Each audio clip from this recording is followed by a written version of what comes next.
శాంతి ఆధ్యాత్మిక చింతన మానవాళిలో పెరగాలని ఇస్కాన్ ఆకాంక్షిస్తుందని అన్నారు ఇస్కాన్ సైబరాబాద్ ఆలయ అధ్యక్షులు శ్రీరామదాస.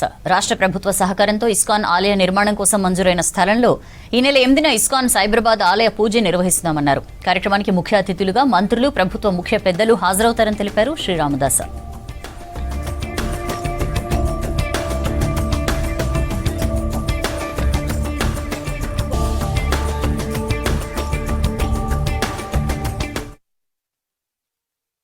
ఇస్కాన్ సైబరాబాద్ మందిర అధ్యక్షులు 8వ తారీఖు రోజు ఇస్కాన్ సైబరాబాద్ నల్లగండ్ల ప్రాంతంలో ఇస్కాన్ మందిర భూమి పూజ శంకుస్థాపన నిర్వహించబడుతుంది. ఈ కార్యక్రమానికి కొండా సురేఖ మేడం, ఎండోన్మెంట్ మరియు ఫారెస్ట్ మినిస్టర్ గారు, శ్రీధర్ బాబు గారు ఐటీ మినిస్టరు మరియు ప్రజాప్రతినిధులు, ప్రజలు అందరూ కూడా పాల్గొంటున్నారు. ఇస్కాన్ సంస్థ, అంతర్జాతీయ ఇస్కాన్ సంస్థ నుంచి అనేక దేశాల నుంచి స్వాములు, గొప్ప అతిథులు అందరూ కూడా వస్తున్నారు.